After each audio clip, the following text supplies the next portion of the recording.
Hey everybody, welcome to Sad Panda Presents.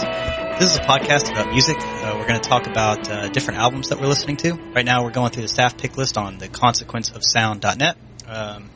Some of the episodes we'll be talking about other albums and suggestions from listeners, but not this one. Fair warning, we will use some adult language sometimes, or say offensive things, so just that's your warning there. And I'm one of your hosts, Drewski. And I'm Shane. So, what's been going on, my man? Not a lot, man. Had a fun weekend at work. On Saturday, we had, what we normally do for the university is, we'll stream the games, like the football games, and we'll put them up on our TVs and stuff like that. So we did that. And, like, everything was going okay, and, you know, we had, like, a bunch of rain and stuff like that around here, so it was kind of, like, I knew it was going to be wet and weird, but, we had a pretty good turnout for that, and then, about 8 o'clock, I'm standing in front of the sink, like, where the dishes go, and all the lights go out. Lovely. And I, like, had no light back there. I mean, our kitchen's, like, 12 feet tall and, like, stupid big. Yeah. And, it's just pitch black, and I have, like, no light. I'm like, okay, let me find my phone, because there's still food in the fryer. So, I found my phone, I turned the light on, and got the, whatever order was out, and then I walked to the front, and I'm like, okay, well, let's wait a while. So about 9 o'clock, I'm like, God damn it, okay, well, let me go do something about this. So I had to go pick up some gas and put it in our generator, and then I hooked up the fridge and the freezer and all, like, just to save the food kind of stuff. Yeah. And so I got all that up and running. I learned how to work the generator. That was fun. And got everything fixed up and all that kind of stuff. And then about 10:15, like, the two waitresses I had, they were like, well, what do you want us to do? And I was like, well, really, there's nothing you can do. Just, you know, I guess you can go home. So I sent him home, and I'm sitting there, I'm like, damn it, I have to wash all these friggin' dishes by hand. I've got to put all the food up from the steam table. I got to do all this crap. I got to move all my, stuff from the walk-in and put it in, like, the fridges. I don't know how I'm going to do that, because I don't think all of this stuff will fit. So I'm like, damn it. I'm like, okay, well, let's just start doing stuff. About 10 minutes after I sent the girls home, boom, the lights kicked back on. Of course. I was like, of fucking course. So, what should have been, like, me being done and walking out at 11 took me till, like, 1 o'clock in the morning. Yeah, that sounds about right. But luckily, I had tickets for the Astros game on Sunday, and, like, I was taking, like, a bus trip with a bunch of people. So, like, Saturday night, I'm like, damn, like, I don't think I'm going to be able to make this trip, because, I got to stay here and make sure everything's good, and, like, the generator keeps running, and, like, all the food's still good, and all that kind of stuff, and I got to stay here because I don't want somebody stealing the generator, and then everything's spoiled, and then I'm really up a creek, you know what I mean? Yeah. So, it kicked back on, I was like, all right, cool. And I thought, and then, walking out at 1:30 or whatever, 1:30 in the morning, I was like, man, I have to be at this place at, like, 6 o'clock in the morning. Yeah. Damn. Yeah, man, that's rough. So I got home, I chugged, like, 3 glasses of wine, like, back to back, just shotgunned them, passed out, and luckily got up in time and actually made it on the bus to go on the trip. Oh, there you go. So that was really cool. Except that my back was real fucked up, so I couldn't sleep, like, at all. So, but, it was a good trip, and I had a lot of fun. My buddy, Timo, and I got really drunk and had a good time, and got to see the Astros win, and, I don't think I've ever been to Minute Maid Stadium. Okay. I think the last Astro game I went to was, like, in the Dome, which isn't there anymore. Right on. But it was pretty neat, man. I didn't know that St. Arnold's has a whole they have a whole beer bar over there. It's like nothing but their stuff, which is pretty cool. Oh, so nice. I could try a bunch of their stuff. They had they had a beer called Pub Crawl, which is like a pale ale that was really good that I liked. Nice. And then I had a Santo, which I haven't had a Santo in a long time. Oh man, that's a beer I haven't seen in forever. Right. And it's I haven't had it, and I was like, man, a black IPA. I forgot how good this is. Like, it's such a good beer. Yeah, it's pretty bomb. Yeah. And I was kind of shocked that they didn't have Carbach Station, but they were selling like Hopadillo there, which was pretty neat. Yeah. But the only reason I know that they have a St. Arnold's thing is because that's where the smoking section is. It's the bar right by the patio where you can smoke cigarettes. Sounds about right. So like, I think during like the third inning, Timo and I got up and went and had a cigarette. We didn't get back to like the fourth. And then again during the sixth, I was like, okay, let's leave at the sixth inning because they're going to stop selling beer at the seventh inning, or middle of the seventh inning, and we can get one more beer. Like, we can have 2 cigarettes, get our last beer, and then come back and watch the end of the game. And it was really cool, man. I hadn't been to a baseball game in like a long time, but it was fun. Yeah. What was crazy, man, we were like, man, our seats were like on the 11th row from the bottom. Oh, right. So, on. like, we were like right off the first baseline on the 11th row. That's pretty sweet. So I was like, man, this is crazy. Like, these are really good seats. And I was like, really impressed with like the seats and like how close we were and how, you know, it was awesome. And I got to thinking, I was like, wait a minute. Mm-hmm. If a right-handed hitter makes a screaming foul ball, it's coming right to us and very fast. And of course, like, there's like this family in front of us, and they've got like a 3-year-old girl and a 2-year-old boy, and there's a guy behind us who has like a 3-year-old son too. I was like, man, I have this like overwhelming feeling that some like screaming foul ball is coming right for us, and I'm gonna have to pull some like bodyguard shit and jump in front of him and take a ball to the chest or something. And I just had Whitney Houston and going through my mind the whole time. But I'm gonna have to jump. I'm gonna have to take a fucking hit today. Yeah. Anyway, that was my weekend. How about you, bub? My weekend's pretty good. Kind of easy going. Got some work done in the workshop. So I'm working on a couple of guitars and just trying to get some stuff done. Then my parents are coming up this coming weekend, so I gotta like start cleaning up and getting everything tidy because where I'll be putting the air mattress is in my dining room, which is where I have my bandsaw and my drill press. So I gotta clean all that shit up. And I just had a bunch of scraps of wood laying all over the place, so I started doing that when I got home today. The other thing is, when I got home today, I had a package that I wasn't expecting sitting on my doorstep, and I was like, all right, I don't recognize the seller name. I looked it up. It's just a distribution house. And it was a fucking board game that I ordered on Kickstarter like ages ago. So I got a new board game, so I'll see how that goes. Oh, cool. What is it? 1 second. Let me go look at it. I forgot the name already. I may have 3 seconds. While he's gone, did you know Andrew once peed in his own hand and drank it? That's a true story.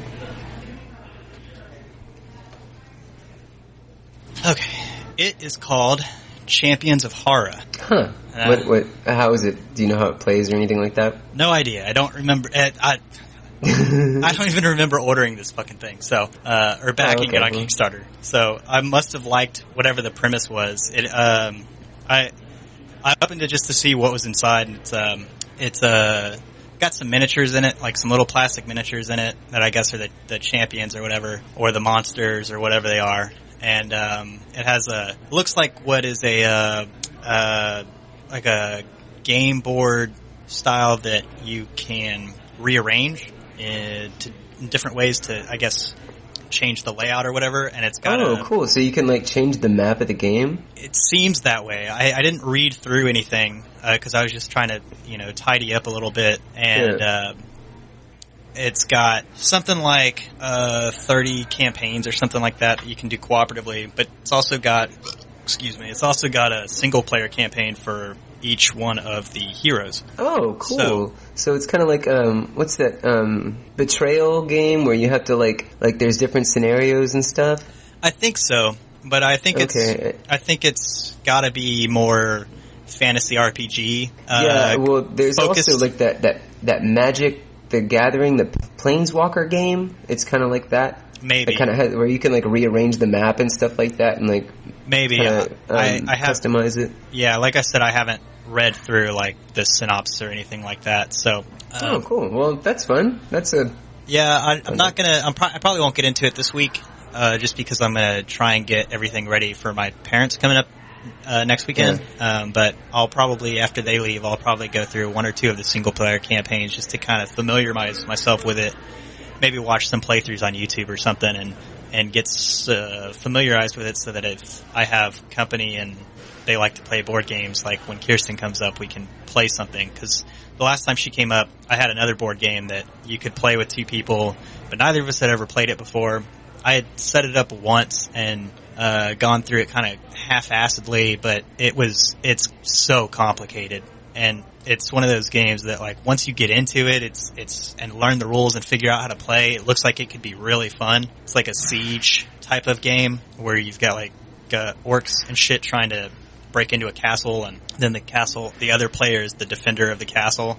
So it's a versus game like that. So that cool. it seems like it could be a lot of fun, but it's just, man, there's a lot going on. There's so much, and so we ended up not even playing through it because we just didn't want to spend 5 or 6 hours just learning the game. Yeah, you know? kind of like Arkham. Yeah, like it's stupid, like intense and like very oh god. Yeah, super complicated and convoluted and shit. So I was super pissed, man. I was playing this one game of Arkham for like 2 months or like a month, and I like I'll play like a round or two every now and again, and then kind of fuck off. Man, I had like, in like 2 turns, I had like 2 of my people like get devoured, and one of them was like went crazy. I was like, you know what, fuck this, I'm done. This isn't cool. I'm playing Azathoth, and like, no, I'm done. Like, he's like one of the harder ones. Like, fuck this. Ugh. Yeah.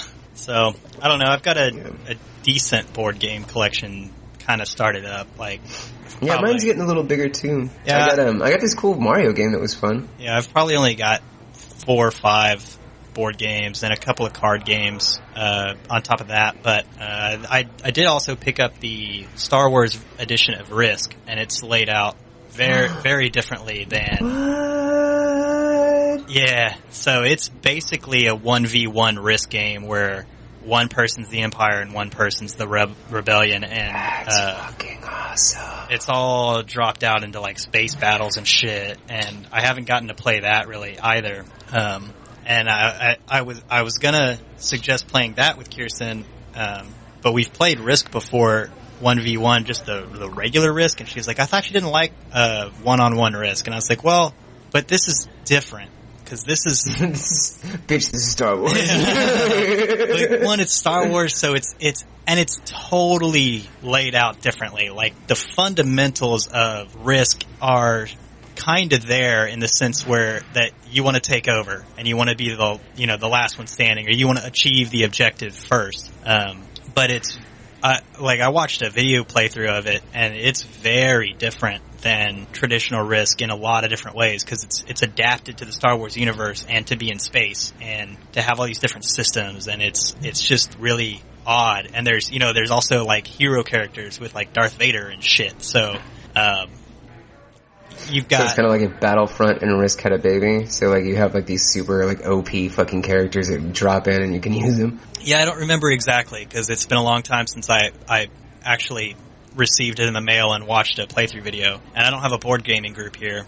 I guess I could get on like Meetup or something and try and find a board gaming group, or go to that comic shop and see if they've got one. But I'm too lazy and introverted for that. So what are you gonna do? Yeah, well, it's, I prioritize my workshop hobbies over going out and meeting people. Over humans. Yeah. That's 100% true. So, I like the humans I already have. I don't need that many more. I don't need more humans. It's fine. Like, oh, it's funny today? This girl at work, she was talking about, like Saturday night when she had to leave. And she goes, yeah, I was out, I had to go feed, and then that took me like 30 minutes, and then I was gonna come back to do all the stuff at work. And Darla and I looked at her. We're like, you had to feed? Like horses. What? Yeah, well, I get it now. I forgot that she had horses. But my first thought was like she had some kind of like the dwarf in the glass from Little Alchemist or something. Like, I don't know what it is, but it's this black ichor and it talks to me and it needs to feed. It likes baby snakes the best, like some creepy shit, or like she was a vampire and had to desanguinize someone. We've had the gimp in his cage for 3 days. He's getting really hungry. And it's time to feed. It just sounded super sinister. I had to feed. I was like, what the fuck is she feeding? And oh my god. She's like a really timid and sweet girl, and I was like, that is the creepiest fucking thing I've ever heard. I had to feed. I was like, oh, what? That sounds eerie. Oh, anyway. Anywho. Okay, well, do you want to get into this? Sure.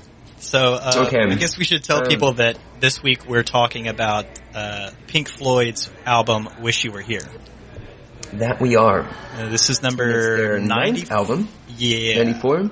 This is number 94 on the list, yeah. 94. Okay. Yeah, we're at 94. This came out in 75. Yes. This is their 9th album. And before we get into it, I've got 2 questions for you. Okay.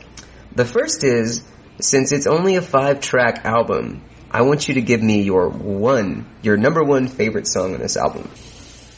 Okay. Well, Wish You Were Here is probably the song that everybody's the most familiar with. Certainly the song I'm most familiar with, although this is an album I was familiar with on a whole before we started doing this. This might be the first one, I think this is the first one on the list that I've actually heard every song on the album before we've done the podcast. But I think, Wish You Here is a good song. It is. It's the one I'm most familiar with, but I really liked Welcome to the Machine. I really liked Have a Cigar also. And both of the bookends are really just chill, easy background songs. So I guess I'm going to go with Welcome to the Machine. Welcome to the Machine. Yeah. Okay. Well, good, because Wish You Were Here is definitely my favorite song. Yeah, I felt like that was a bit of a cop-out. But sorry, I've been sick for 2 weeks. There's going to be coughing, and that's why my voice is a little deeper. Because I've been stuffy as fuck. I mean, I know I sound super awesome on audio, or more so than I normally do, but I'm really sick right now. But yeah, like you, I did know this. I was very familiar with this album as well. Not my first one, because Elliot and Beck, but and Kanye for that matter. Oh yeah, and then Kanye. Yeah. Well, I guess the only one the only one I haven't really delved into was the Talking Heads. Yeah, but yeah, I was pretty familiar with most of the songs on Physical Graffiti, but there was some stuff. Yeah, I knew some songs, but the whole album, not so much. There was a couple on there that I had never heard before, because I had never sought that particular album out in full, so... I feel you. But I had heard most of it, I think. But anyway. Anyway, so my next question is, which song on here sounds the most Pink Floyd-y? Interesting question. Because I'm pretty sure you're familiar with all of their albums for the most part. Maybe not all of them, but I've heard a lot of Pink Floyd. Yeah, I had a hunch you did. So I feel like you were more familiar with this group than all the, well, maybe not so much as Led Zeppelin, but you were pretty familiar with them. And compared to everything that we've listened to so far, I'm most familiar with Zeppelin for sure. I've heard easily 4 or 5 of their albums in full, and probably a lot of just other stuff. And this one I've probably listened to 3 or 4 Pink Floyd albums, but I'm not super familiar with any of them. I've heard them in passing for sure, and I've sought out Pink Floyd albums, but never really spent the kind of time I spend with the bluesier stuff. But to back to your question, which one is the most Pink Floyd-y?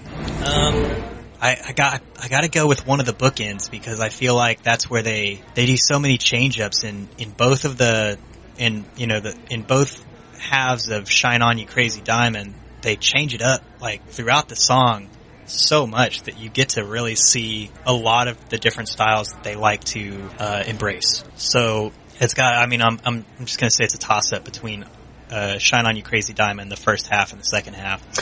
Okay, cool. Because that's exactly what I wrote. I think the first the 1 through 5, the first song is, I think that's more in their vein of like things like The Wall or The Dark Side of the Moon, or Division Bell, stuff like that, or Animals. Like, it has more of that, more of their feel.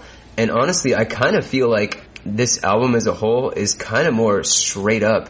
Like, it's more upfront and kind of not as, it's more straightforward as an album than their other work, if that makes sense. Like, it feels like, not to say that it's plain, because I mean it's a great album. It's Pink Floyd. What are you gonna do? Right. But it's kind of like, as opposed to their other stuff, it feels more cohesive. Cohesive? No, I wouldn't say cohesive, but it's not as like as it feels more kind of on the nose with everything. Like, I feel like all their songs are very like their words and their songs are very, they don't have a lot of depth to them. Like, they came in with a reason, with a meaning, and they kind of express it like pretty straightforward. So okay. I guess you could say for Pink Floyd, this is like their most plain album. Okay. Like, it's not as like dizzy, or, I mean, it's still out there, but it's not as conceptual as all the other ones. It's very listenable for for somebody that's just being introduced to the band. For sure. This is like the, I guess you could say this is like their training wheels album. Like, for people who don't know Floyd, this is like their first, like, okay, here, nice and easy. This is pretty straightforward. Like, it's not too crazy. Right. As opposed to, like, The Wall, which is all over the fucking place. Yeah. Like, you know what I mean? Or I don't know. That's just how I feel. Yeah, I can see that for sure. Here, let me pause real quick, Bub. I gotta pee like a fucking racehorse. Okie dokie. Show am. Alright, cool. Alright, and we're back. Yeah. Okay, so before we get into the actual album, I just got a few things to say about it first. Like I said, this is their 9th album, and so by this time they were pretty established.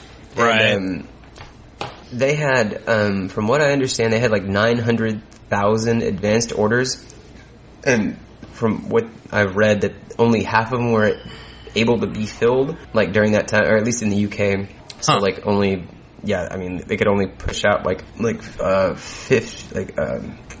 I think it said something like 50,000 in the UK, and that was only half of what they did, or something, or probably higher. But as far as Columbia Records goes, it was like their fastest selling album. Oh, okay. Or it's the highest in the Columbia Records, but it's their fastest selling album of all time. Oh, right on. So this album, Pink Floyd themselves, like, they're pretty big on like concepts. Like, they have, like, all of their albums are pretty conceptual, and they have like a theme or something like that. And this entire album is dedicated to a guy named Syd Barrett, who was one of their lead members. Right. He had like a mental breakdown and had to leave the band like 7 years before that. And it was weird because they were recording at Abbey Road, and then they were recording, I believe, Shine On You Crazy Diamond.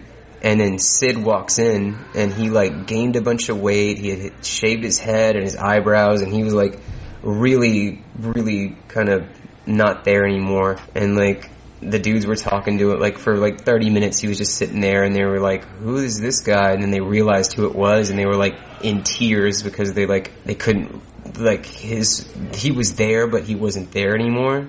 Right. And like, it really broke him down. And they had like a really hard time.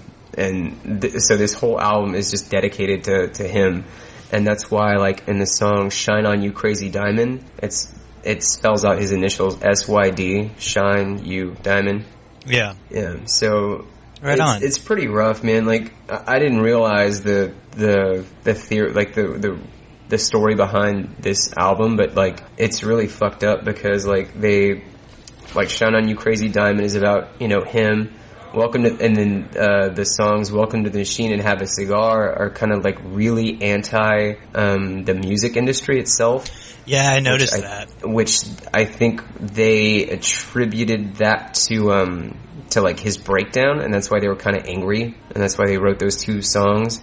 That makes sense. And then of course, "Wish You Were Here," like just kind of like, man, he's gone. I wish he was still here and could be, you know. And then yeah. So that was pretty neat. Like, that was a really interesting, I didn't realize that this is why they wrote this album, but it kind of, I don't know, it's like losing somebody, like just losing someone close, and then they had to like, look, if it wasn't for him, we wouldn't be here, because he did a lot of our work. Yeah. And he wrote a lot of the music, and he had the real kind of out there themes, and he had like this crazy breakdown, and then all the drugs and stuff he didn't help, so he was kind of gone from there.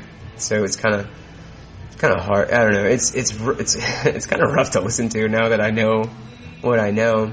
Right. Yeah. I didn't know that. That's pretty interesting. Yeah. So there's that. So let's start with the first song, the "Shine On You Crazy Diamonds" Part 1 through 5. Yeah.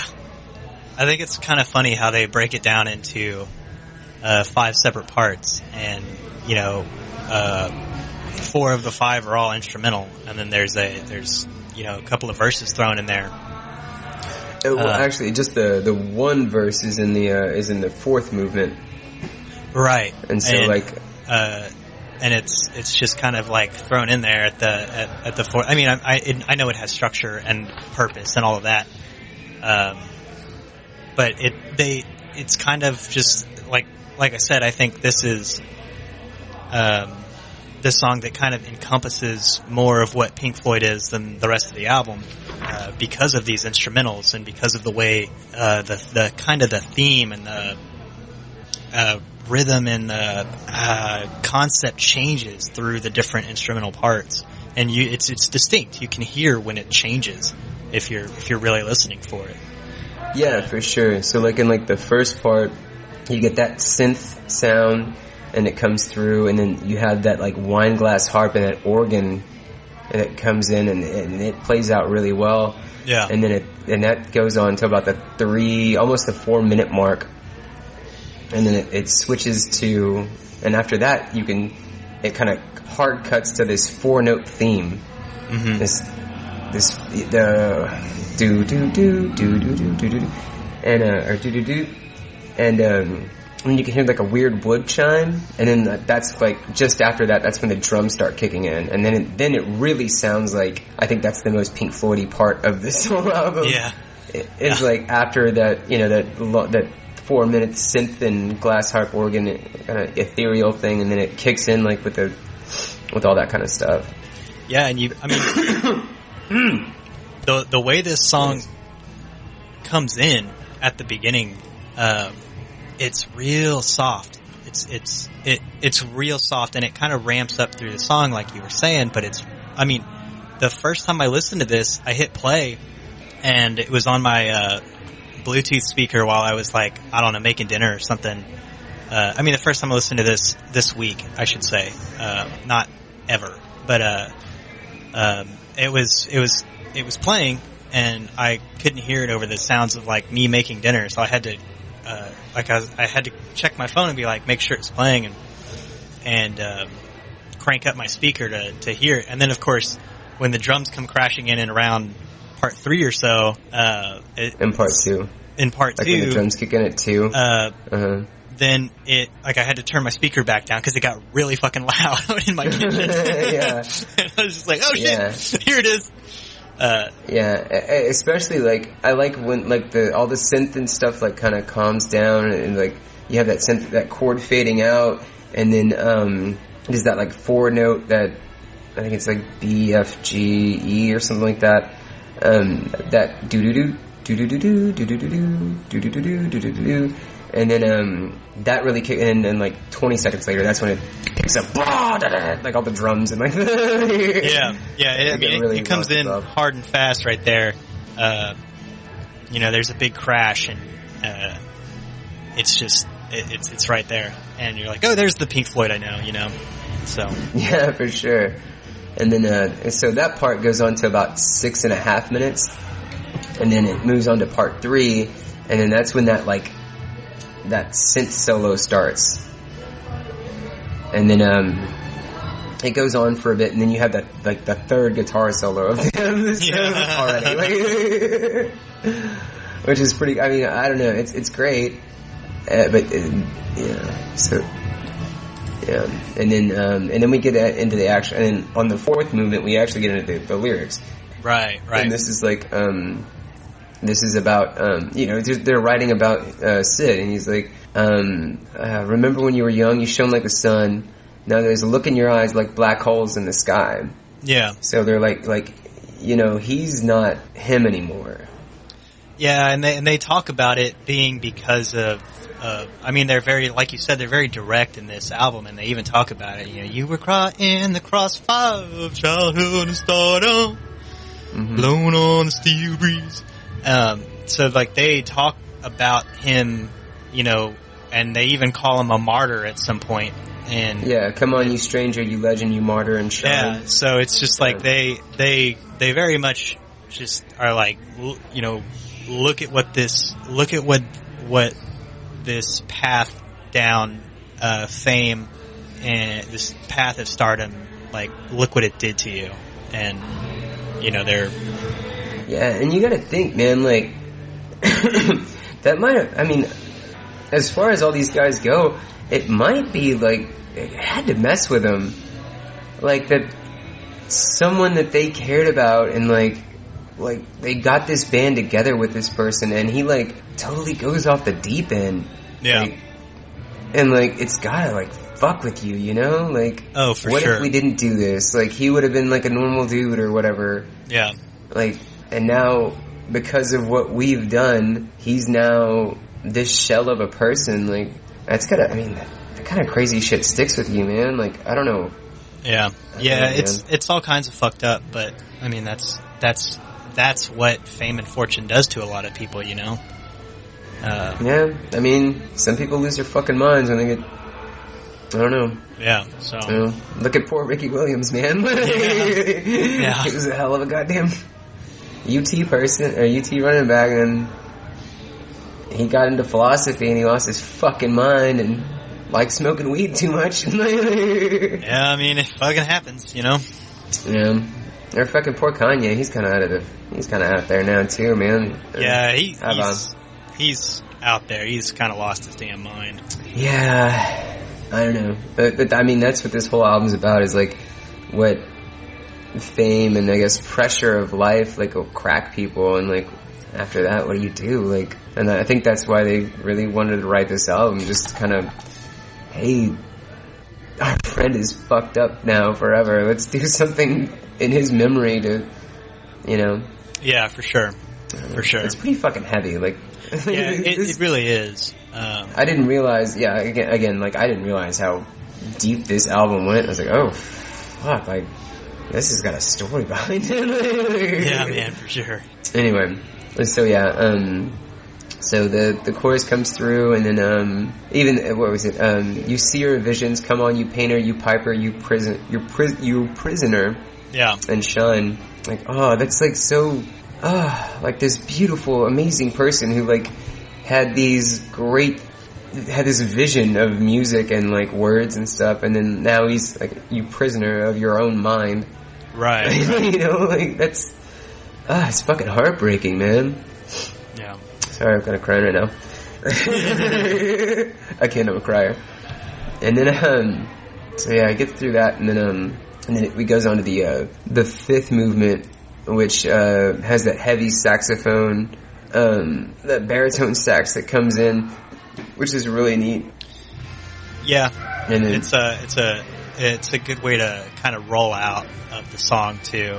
Yeah, and then it has that and the synthesizer comes in, and then it has that weird machine hum at the end, and then that feeds into "Welcome to the Machine." Yeah, for sure.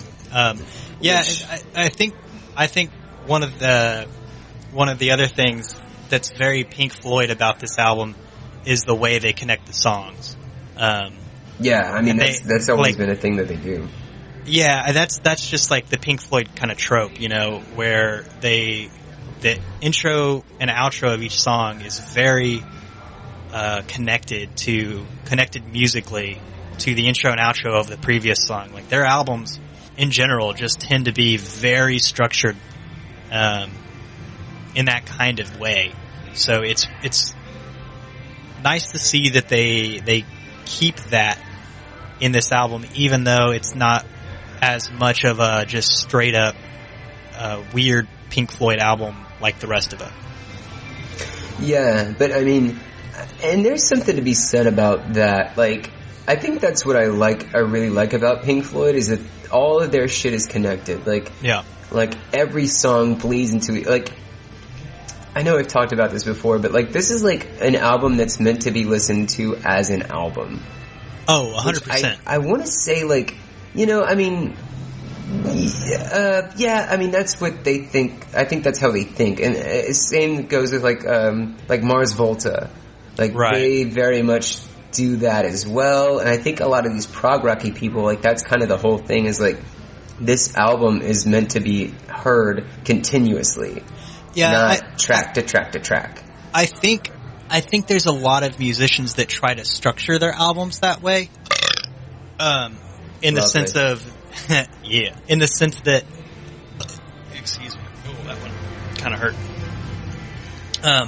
I think a lot of musicians try to structure their albums in a way that they feel flows and should be listened to as an album.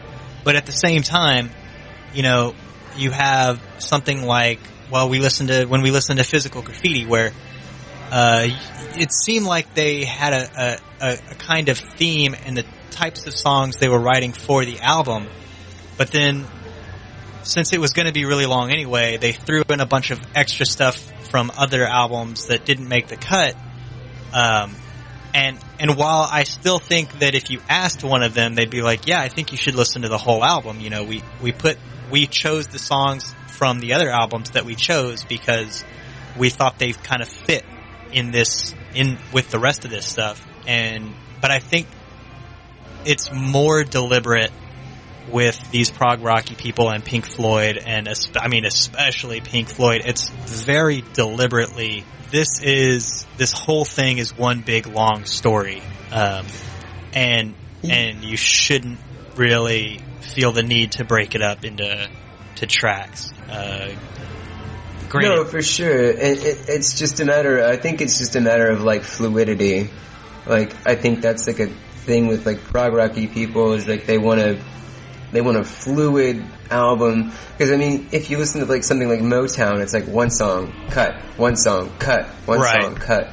You know what I mean? Or even like the Talking Heads. Like, it felt like they didn't, you know what I mean? They didn't like try to bleed everything into like a big, like, treat it as one piece of music. It's just right. track, as opposed to like, I don't know, like, I guess if they're writing like an opera or something, like, right. Everything has to flow. Yeah, you know what I mean? Like, that was my next comment, was Pink Floyd doesn't write standard albums, they write compositions.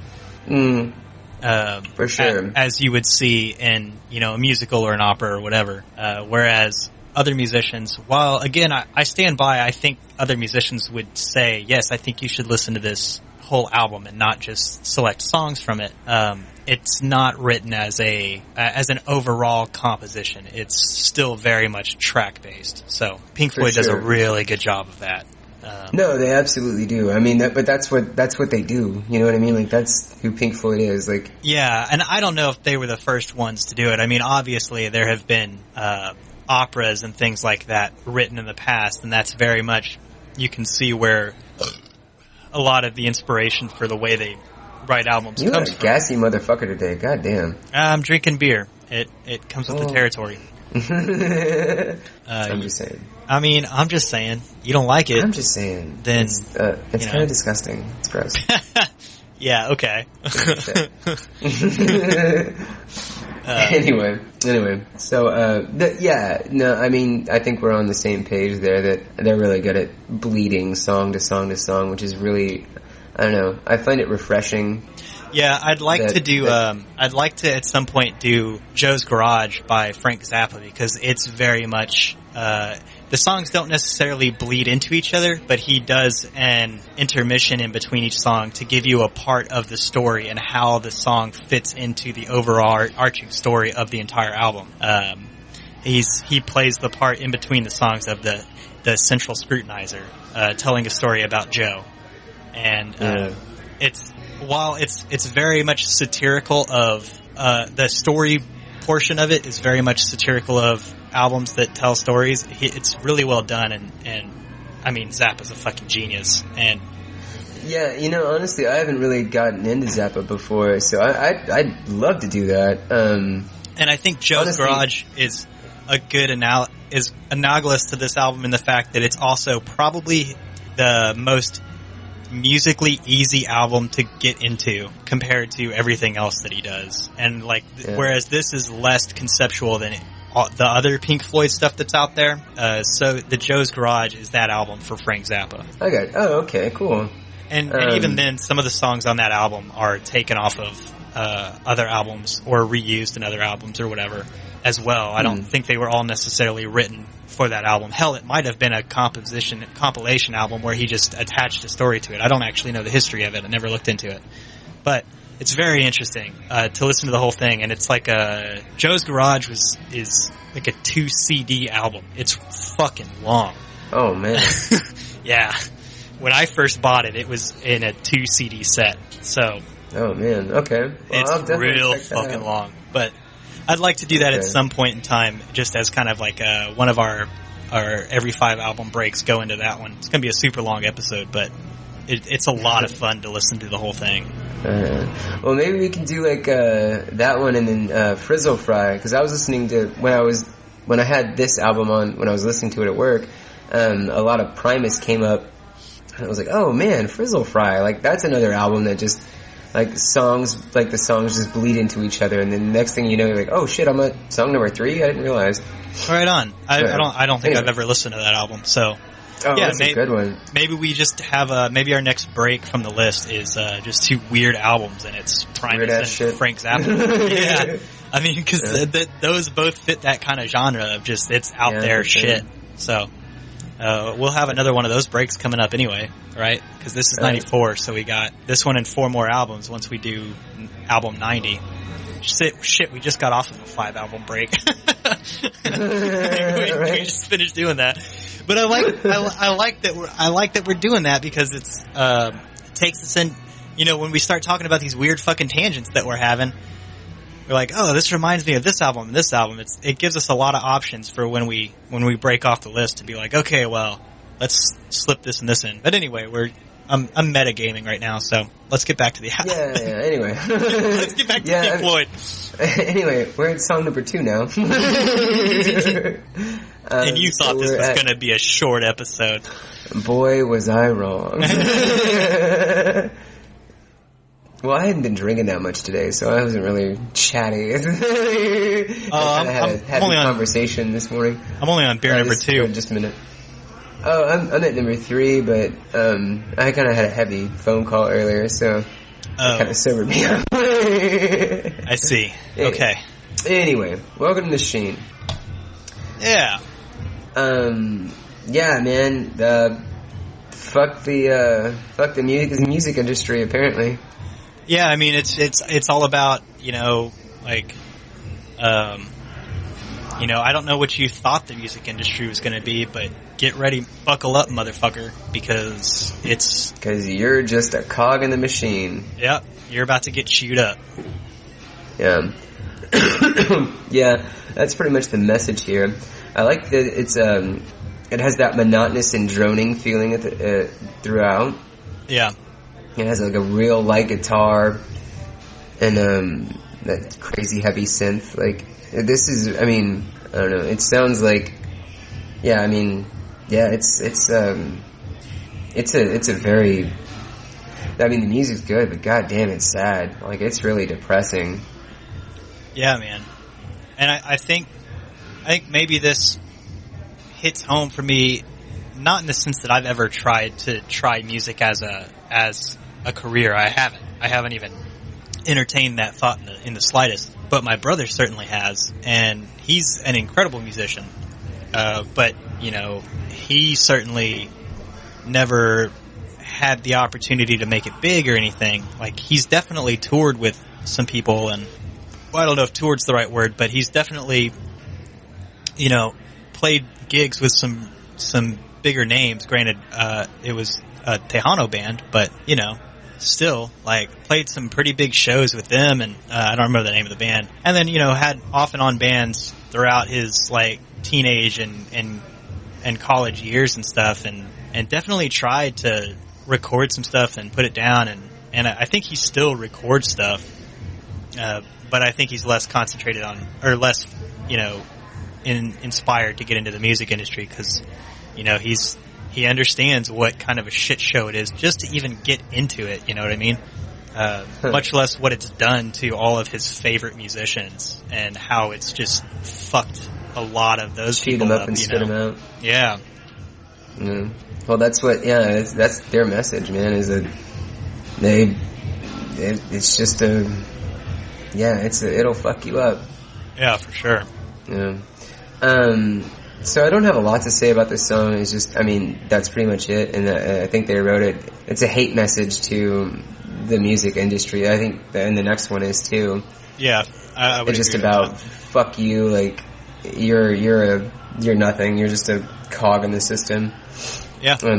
And I mean, again, they wrote this because their friend got fucking crazy, and I don't think he could handle being that.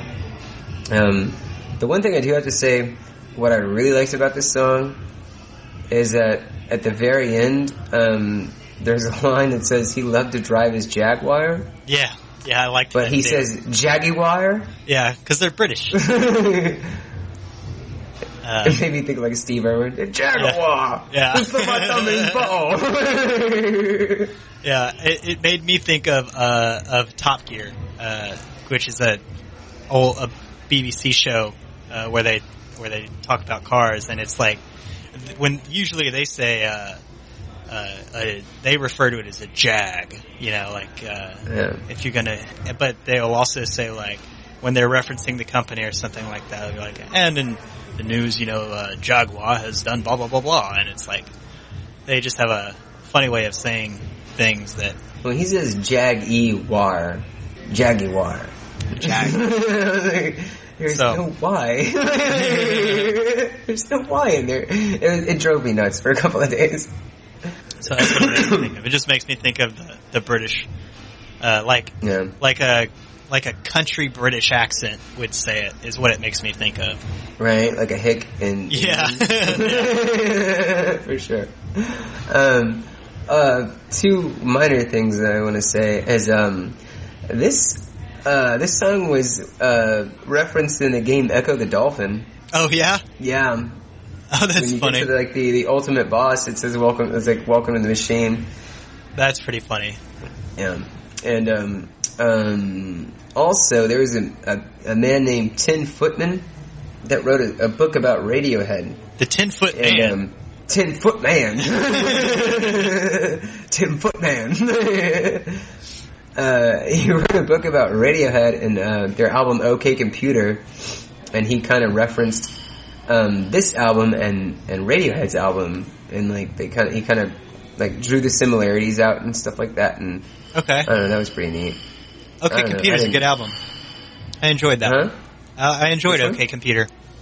Oh yeah, well we'll get there. I'm sure everything's gonna break down because I like that goddamn album, and we're gonna have a shit time recording it. But oh yeah, for sure. But we'll get there. Yeah, we'll get there. Anyway, so yeah, just fuck the music industry, and it's just basically saying that how industrialized it is, and how they felt like monkeys or cogs in a sling or whatever. Anyway, moving on to Have a Cigar.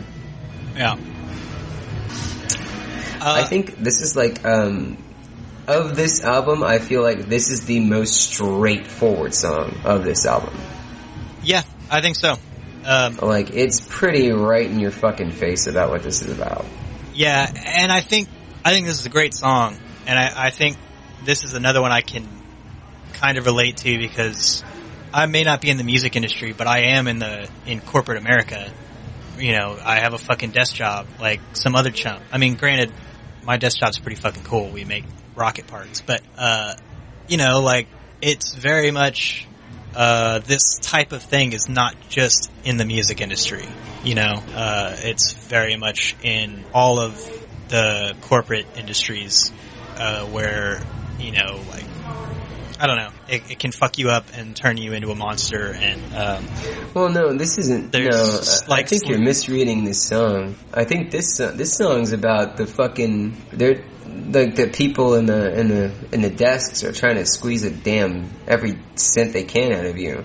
Yeah. You know what I mean? What do you think? What do you think all the plant management does at every corporate job? What do you think top management does to the people like me that are entry level? They're just trying to. They're just trying to. I've never had a big boy job.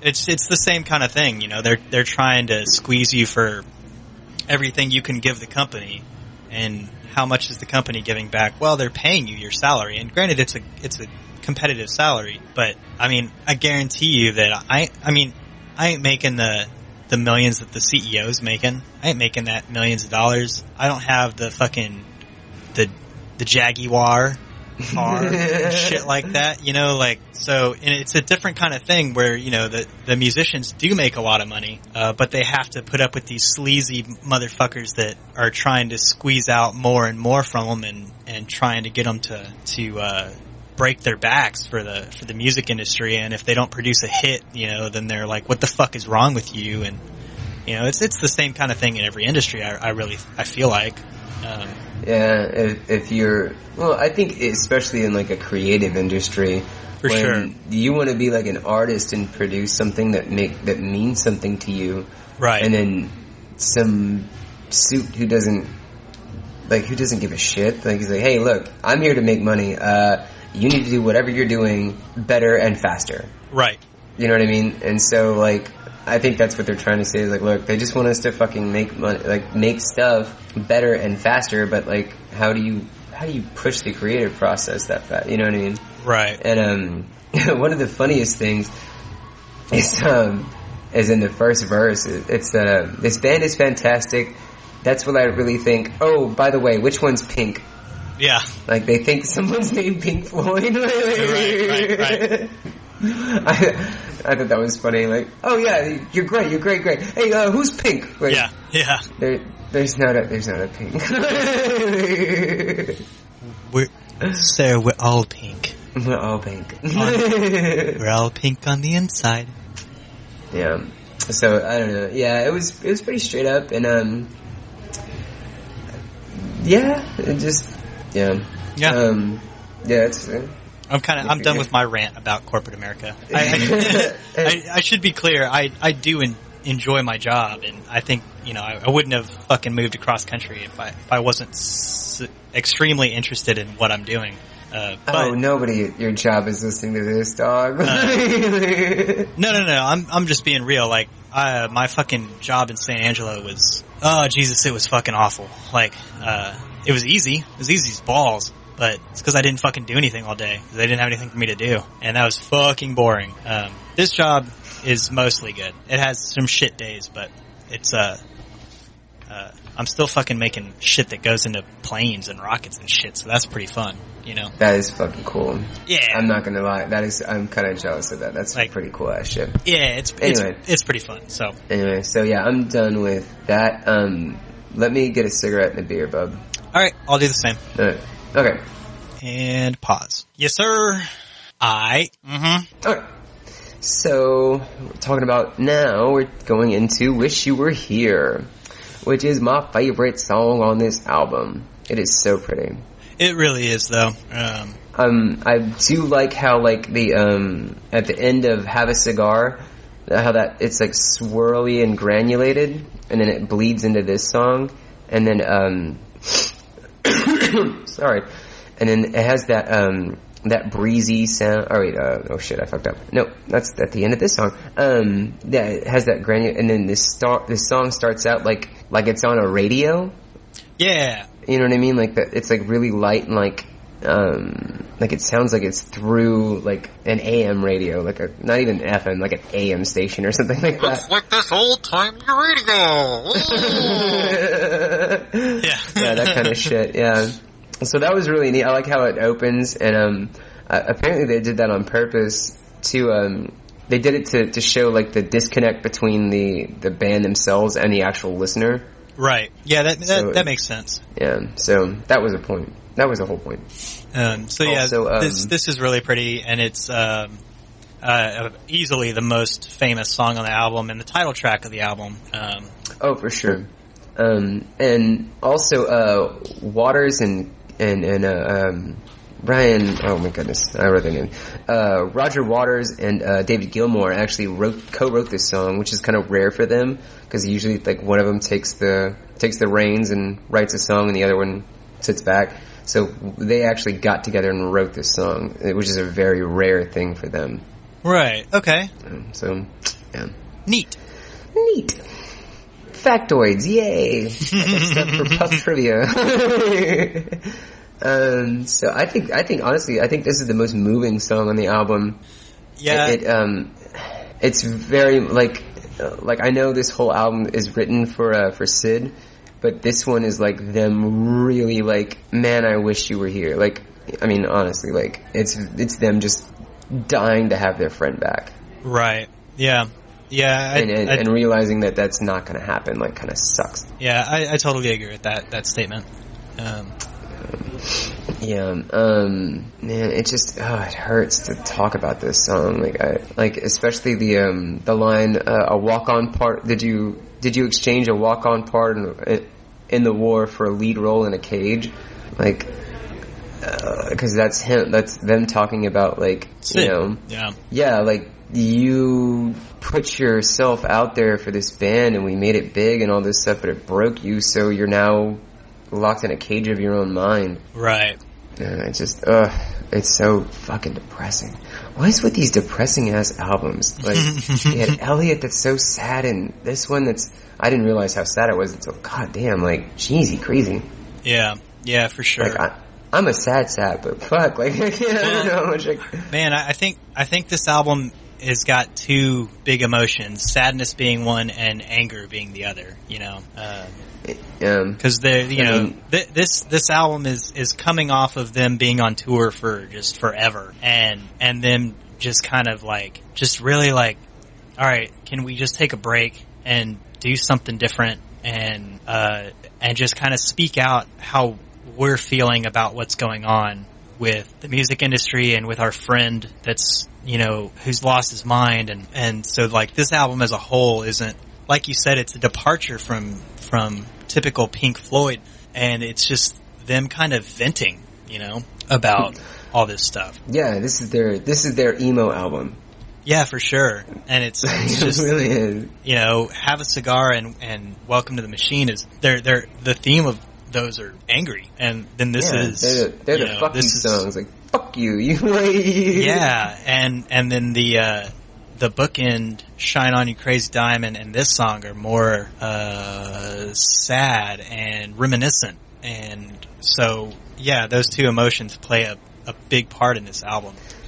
Yeah, and actually I have a quote here from Richard Wright, who is their keyboardist, and he does like the synth and the keyboard and stuff like that. He said when Sid showed up at the recording studio, Sid got up and he said, okay, well, when do I put my guitar on? And he didn't have a guitar on him, and they all said like, hey, sorry Sid, the guitar's all done. Right. Like, fuck, dude, that's like crushing. Yeah, I mean, because at this point David Gilmour's replaced him, and they've been touring, and they've written these songs together, and you know that shows the kind of mental break that Sid was going through, and just, you know, like they don't know how to break it to Sid that he's, you know, this isn't like it used to be, you know, this isn't like before he lost his mind, and like he's not all there, you know. Sid even at this point doesn't really realize what's going on in his own fucking mind, and they don't know how to say anything, so they're just like, sorry that it's we already finished the guitar part, dude, you know. Well, not even that, but no, like, no, dude, like you're done. Yeah. I think it's more of like, hey man, you're done.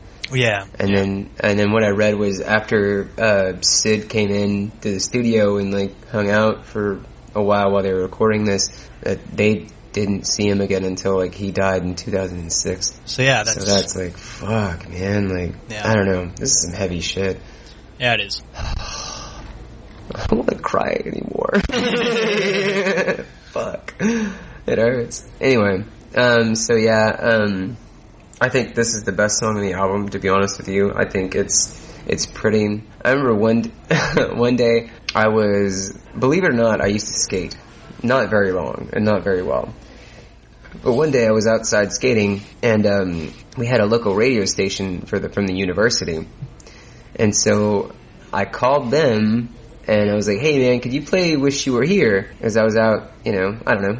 I was listening to the radio and I was like, man, so I called in the station and these fucking guys, like I called in and like they're talking about all kinds of dumb shit like that. Oh, we went to this party this weekend. Like for 20 minutes they talked. And then finally, like, I'm sweaty, I'm tired, I'm sitting down, like, drinking water, just pissed off. I'm like, these motherfuckers have been talking for 20 minutes. They're like, also, we do have a request, so we're gonna play that now. Yeah. It's like, you sons of bitches. Oh, man. You're the fucking worst.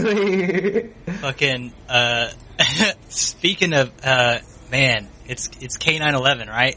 Yep. So speaking of that radio station, or the college station, one night, I was closing up at the restaurant and I knew who was working at the radio station at the time. He was in my Boy Scout troop and I had known him for years, and he was the older brother of one of my really good friends. And so I also had an employee at the restaurant that also worked at the radio station and knew all of the fucked up songs that he himself had loaded onto like their database. The restaurant sales was -10. Sorry. It's okay. Good. So that guy was working that night, and I was like, "Hey man, how can we fuck with this guy a little bit?" And he said, "Oh, I got something for you. Call in and request a song." And he pulled up the name of this song, and so I call in and I request this song. I can't remember the name of it, but it's by a band or an artist called Gunter. Gunter, yeah. And yeah. Gunter. So, yeah. So there's a song, I think it's called like, hold on. It's called the Ding Dong song. Okay. And so I call in and it's probably like, I don't know, it's probably around 10 o'clock in the evening at night, and I call in because I know the dude that's working, but I don't tell him it's me. I just know that they have this song in their like repository because the other guy that works for me that knows what he's put on there, and he's like, this song's really fucking funny, it's really fucking dirty, and so you should call in and request this song because I know they've got it. So I call in and I request the Ding Dong song by Gunter. And he fucking plays it. Well, he plays most of it because in the middle of the song, like, it's real dirty, and he's like, "Ooh, you touch my tra-la-la," and shit. So, like, it plays for, I don't know, maybe 2/3 of the song, and the dude finally cuts it off. He's like, "All right, that's enough of that. I think somebody was just messing with me."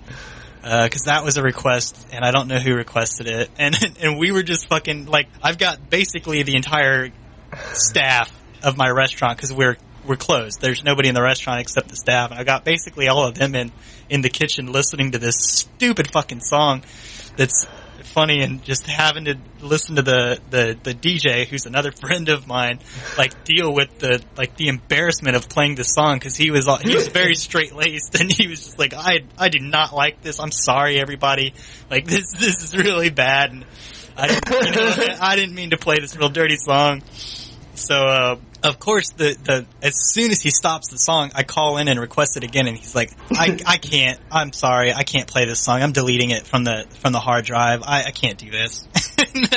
And, so yeah, that was pretty funny. But that's the first thing that came to my mind when you brought up K911 and Kingsville. Hey, I used to fuck with a guy who was on there. So yeah, that was a fun time. So at like a 5-minute mark of Wish You Were Here, that breeze sound comes in, like that whistling breeze comes in, and then it bleeds, which is awesome because it bleeds into the final, was it 680 hertz? Isn't that I don't know. The calming noise or whatever? Anyway, it bleeds into Shine On You Crazy Diamond part 6 through 9. Yeah.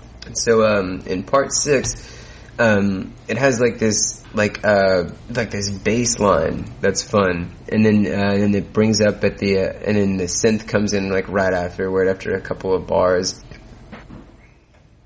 and it really picks up at like about the 2.5 minute mark, but it's like a really slow jammy song. Yeah, this is really chill. It's a great background song if you're just like working on something and you need to just have a calming kind of thing going on in the background, because it doesn't get, if I remember correctly, this one doesn't get as in your face as the first 5 parts of this song does at the beginning of the album. No, it's a little more slower. Yeah. It's a little more slow. Well, I don't, whatever. Words are not syntax. Blah, blah, blah, blah. English is stupid. English dumb. Words. Why say more word when less do? I fucking love that when Kevin from The Office decides to just tighten up all of his language. Just monosyllabic things. Yeah, he's, oh man, that whole series is great. Oh yeah, it's a great show. Great show. Anyway, so that goes on to about part 6 goes on to about almost 5 minutes. I'm gonna say like 4:45, 4:50 or so. Yeah. And then we move into part 7, and this is where the lyrics and the sound come back to like what it sounded like in the 4th movement of the first song. Right. And it comes in like with that 3 or that 4 chord thing that he was doing. And then, it talks about Sid, and, there's one line, that really hits me there. It says, pile on many more layers and I'll be joining you there. Yeah. So, like, I think it's sort of like him saying, like, dude, when we're, like, both gone, I'll see you on the other side. Yeah, I'll see you, like, who you are, not what you've become. Exactly, and I think that's really neat, and and he also says we'll bask on the shadows of yesterday's triumph. Man, like, oh god, it's so rough. Yeah. It's just kind of like their parting statement. Yeah, and I think I like that you use that phrasing, because I think this is like the first part is like, it almost sounds like a eulogy, like the songs themselves.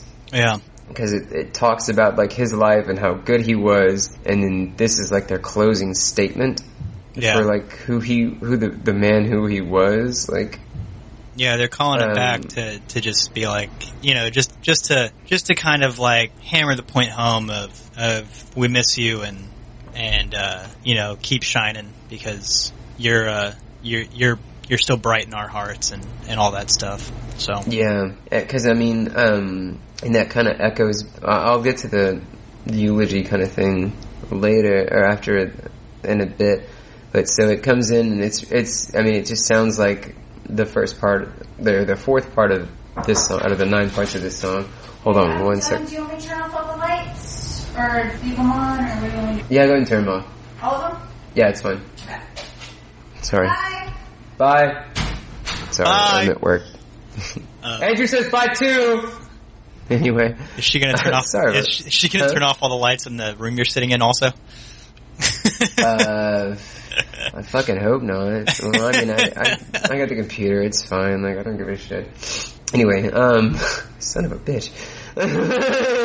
God damn it. Yeah, we've been open this. I'm supposed to be off all day, and well, my cook called me at like 8:30 this morning saying he was sick, so I had to come in and work till like 3, and then came back at like 6:30 so I can research and do all this shit. So I've been at work all of this time. Yeah, Anyway. sounds about right. Oh well, it is what it is.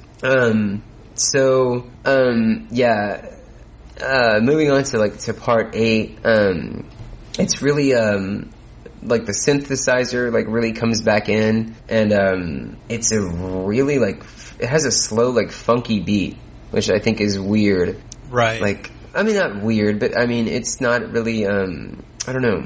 It's like the bass comes in with this funky beat, and the keyboards really take control after a while. Like, after a minute, like, it has that really heavy keyboard bit for... Yeah, it definitely breaks away from, what the rest of the song is a little bit. Yeah, it really does, because it's kind of like slow and like it's like an ode to this guy, and then there's this like weird like funky part, like, hey, break it down. I mean slow funky, but funky, and then about the 7-minute mark, that bass comes in like super fucking heavy, like, which is fun. Yeah. Which I mean, I'm always a fan of. Give me the funk. Yeah, for sure. And which leads us into the final part, which is number 9, and that starts about just after the 9-minute mark. And man, it sounds like a goddamn funeral march. Yeah. Like, that's a good way to put it. Yeah. Like the synth comes back in, and it feels like it's like a eulogy to Sid. So maybe part 8 is like them trying to, they want to inject a little bit of weirdness back in and kind of showcase how it breaks away from the beaten path, like Pink Floyd music tends to do. And then maybe the 9th movement is like, that's their very final musical goodbye. Well, as far as this like whole song goes, like from parts 1 to 9, I think it sounds like it's like like I said, it's like a funeral procession. Like, it's like when you open up with this like synthesizer, like kind of solemn bit, and then it picks up with like that 4-note theme again, and when the drums kick in, it picks back up, and there's like this synth solo, and then they talk about him, like it's like they talk about him and all that, about how much how he means to them, and that saxophone. I wrote saxophone. Saxophone. Anyway, don't judge me. Anyway, I don't know. It just feels like a funeral, like, because they talk about like his life and what they meant to him in the plus side, and there's this kind of break to kind of respect the show, like respect of what he had done, and then they cut back to like, I'll see you soon kind of thing, like that. That's the message of like the words in the 8th and the 7th. No. Yeah. Part 7 is the lyrics. 7, yeah, the 7th verse. Yeah. It's like, we'll see you again. I hope you live well, but I really hope we can see you for you again. And then some funky shit. I don't know why. Maybe that was his jam. I'm not really well versed on Sid's influence into Pink Floyd. Yeah. And then it's like the sending off at the end. You know what I mean? Yeah, I think so. I think you pretty much hit the nail on the head there. Fuck, what do I know? I don't know. But so what do you think, bub? So that's pretty much the album. Yeah. What do you think about it? I mean, it's a good album. It's like I said, this is the first album on this list that I've actually fully listened to before we started the podcast. So while I think I'm a bigger Zeppelin fan, I wasn't really familiar with the entirety of Physical Graffiti, and I was familiar with this album because, when you get into Pink Floyd, you look up The Wall, you look up Dark Side of the Moon, and you look up Wish You Were Here. Those are 3 of the kind of albums that are super popular. I think in modern culture. I think that's a good thing that's a very accurate statement. Is like those are the 3 defining albums of Pink Floyd. Well, yeah, I mean, it's just one of those things where it's like, I don't know, in an age where we aren't growing up with this music, but we're hearing it from our parents generation, you kind of go after what is, you know, the most popular of those times. You know, I think so. The Wall and Dark Side of the Moon and Wish You Were Here, kind of like the three albums that were the biggest Pink Floyd albums, or at least the most popular, or maybe had the most staying power to this day. So those are the ones you kind of get familiarized with. And, you know, like with Led Zeppelin, the album number 4 is the one is the one that everybody knows. And, you know, since then, you know, that's the one I grew up with being the most familiar with. And, you know, since learning about Led Zeppelin, I went back and listened to 1, 2, and 3, and probably even 5, whatever their 5th album was. I don't remember off the top of my head, and I don't remember when they broke from not naming their albums, because like the reason you hear it as Led Zeppelin 1, 2, and 3 is because they don't really name their albums; they just made artwork, and so like 4. There's nothing on the cover that says the name of the album, because there is no name to the album. It's just Led Zeppelin. And a picture of an old man. It's just a picture of an old man with a bunch of hay on it. Oh, yeah, that's right. Which is the one that had like Icarus on it? Oh, I don't know off the top of my head, man. About. I don't remember. Is that 3? It might be. If that sounds correct. The album cover is like black, and it's got a picture, like a gray outline of an Icarus, it has falling. He looks like a... And it's got some other weird Celtic symbols or some shit on it too, I think. He looks like Gandalf, but with like Celtic symbols. Yeah, that... And he's got like a cane. 3 sounds correct. I don't remember off the top of my head. 4 is the one that's just burned into my brain because I've seen it so much. But you know, that's why I've heard this album before actually doing the podcast, even though I'm not a massive Floyd fan. Of course I like Pink Floyd. I mean, I'm not as into the psychedelic genre as I am the blues and the rock, but I've certainly gotten into psychedelic types of music before too. So, but yeah, it's a good album. Maybe I don't know. This is going to be, since it's not really in my wheelhouse as far as genre wise, but it's an album that I grew up with. Maybe 8.5. 8.5, huh? Yeah, I'll probably put it there. I don't think it's the epitome of what Pink Floyd is. I think they have. While I think this album is very deep and meaningful, especially knowing now, because I didn't know then the history of what's behind it. I still don't think it's the penultimate Pink Floyd album or what epitomizes them as a group the most. No, for sure, and I'm pretty familiar with all their stuff. So yeah, I'd totally give this like a 7.5. Okay. Yeah, because I mean, I like the theory, but I just don't like, I don't know. It's not the best Pink Floyd has ever done. Right. And I'm being hypercritical because I feel like, honestly, I really don't like Welcome to the Machine or Have a Cigar. Okay. I think if they, I really just, I don't. I love, I do love, Shine On You Crazy Diamond and, Wish You Were Here. Yeah. And I think maybe Welcome to the Machine and Have a Cigar related to me a little bit more than they did you.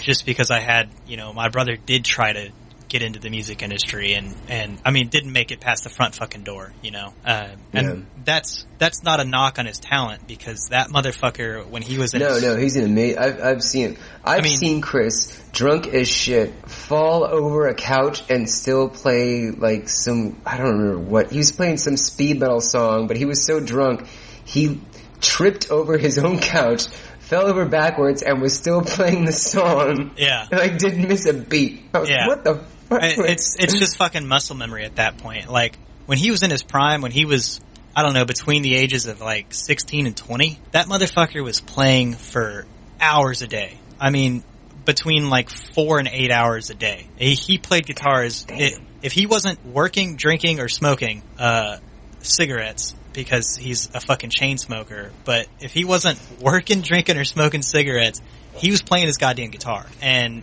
half the time he was drinking and smoking, he was playing his guitar. So, like, that motherfucker, I mean, he would sit down and, I mean, he knows theory to a point. He's not he doesn't know theory to the level of like somebody that studies music theory in college or something, but he knows enough theory to know what the fuck he's doing and be able to explain it, which is something I certainly can't say. And he has the skill set to also put it into practice. And he just wasn't in an environment where he could make it big with music. Nor did I think he really understood the avenues that you have to take to get there.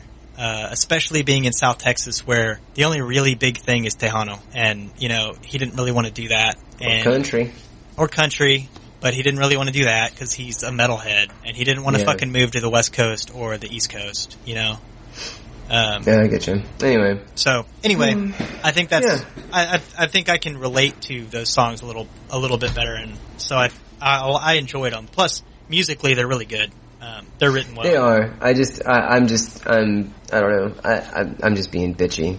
Yeah, and I mean, because I'm sick. But, and I may have scored this a little 7.5. Like, it's fine. Yeah, and I may have scored this a little high, but I did grow up with Pink Floyd, so I'm biased, you know.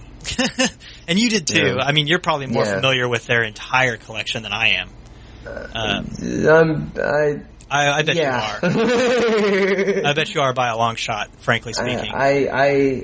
Yes. I know all of their stuff. Like, pretty in and out. I mean, I think, I don't know. I do like, what really is, I think, the saving grace of this album is just that it's an ode to their friend who, like, started the band. Yeah. Like, I didn't know about that, like, the history of it, and now that I know, I'm like, oh shit, like, this hits me a lot harder, especially when I listen to Wish You Were Here.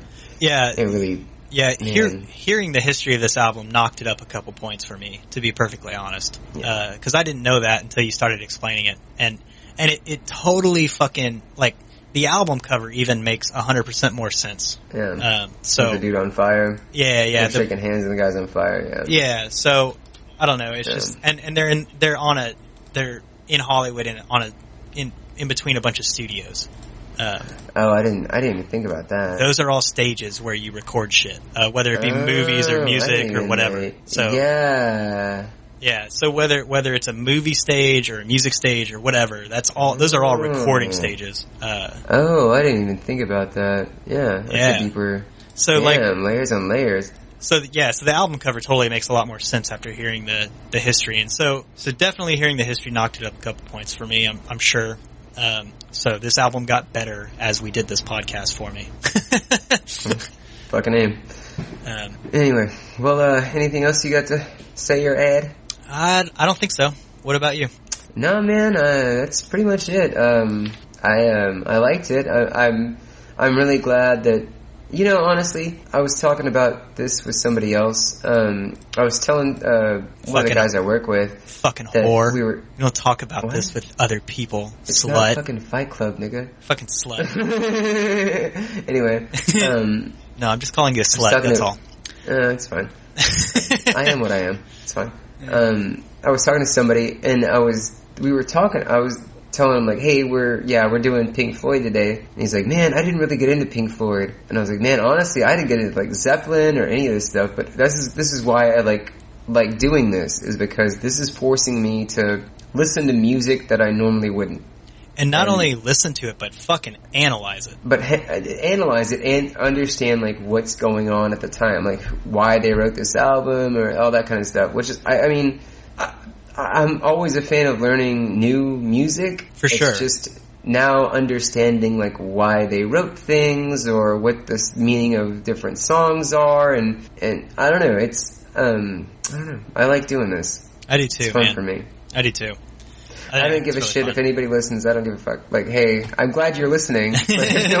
Like 0 people listen but me. That's fine. I don't give a shit. We do like that people listen to us, but this is, let's be real, we started this for us more than anything. Yeah, for sure. So and so, like, I don't know. I like the fact that this is this is us learning, like, experiencing something together. You know what I mean? Like, yeah, for sure.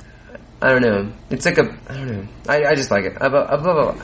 Yeah. I'm tired. Anyway. All right. Thanks for listening. Thanks for listening, everybody. You can find the show on iTunes, Stitcher, wherever you get your podcasts. You should be able to find our feed. Also at sadpandapresents.com and Facebook at facebook.com/sadpandapresentspodcast. Check us out, wherever.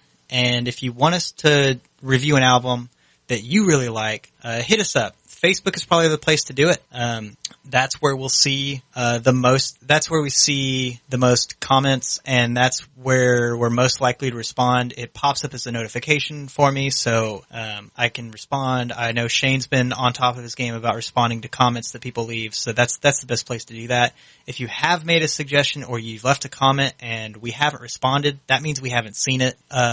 It just didn't pop up for us, so just let us know again. And we will get back to you. Next time we're going to be talking about, oh man, the next album on the list, if, I didn't look it up, but I'm pretty sure I know what it is. And, I'm pretty sure it's Metallica's debut album, Kill 'Em All. It is Kill 'Em All. Oh man. Mm-hmm. It's going to be. I know, your dick's hard for that one. Yeah, I'm excited because I owned this. I picked this album up when I was in high school. So I am pretty familiar, but although I have to say I probably haven't listened to this album in 10 years. There was a time when this was in my fucking CD player in my radio, or in my car for, weeks at a time. So, this is gonna be a good one. It's real hard, real fast. Yeah. Yeah. Straight up just fucking like metal. Yeah, that's when, that's when, Dave Mustaine was in, yeah? Yeah. And this is like their first, This is like their first album, isn't it? Yeah, this is like their debut. I'm sure they released, samples, and I'm sure they had some other home produced shit, but this is their first album. Studio album. Yeah, this is their first studio album. The one that this is the first, they were big album. And it's just fucking really fast heavy metal. It's awesome. So, we'll be getting to that next time for sure. Yep, next is Kill 'Em All. That's 94. Alright, awesome. Well, thank you guys for listening. I really appreciate it. Again, if you want to suggest anything, please do so, because we're here and we're ready to listen to some weird shit. Even if it's a terrible album, think of the worst album you can think of, we will still do it. And we're gonna be butthurt, but we'll still do it. I mean, we'll do it begrudgingly, but we'll do it. But we'll do it. Leave us reviews on iTunes. That is the biggest marketplace. So that helps us out too. But more than anything, give us feedback on Facebook. We'll see it. We'll respond. Right. So yeah, we will do that. Alrighty, guys. Thank you for listening. Y'all have a great night. Alright, bye-bye. Alright, bye.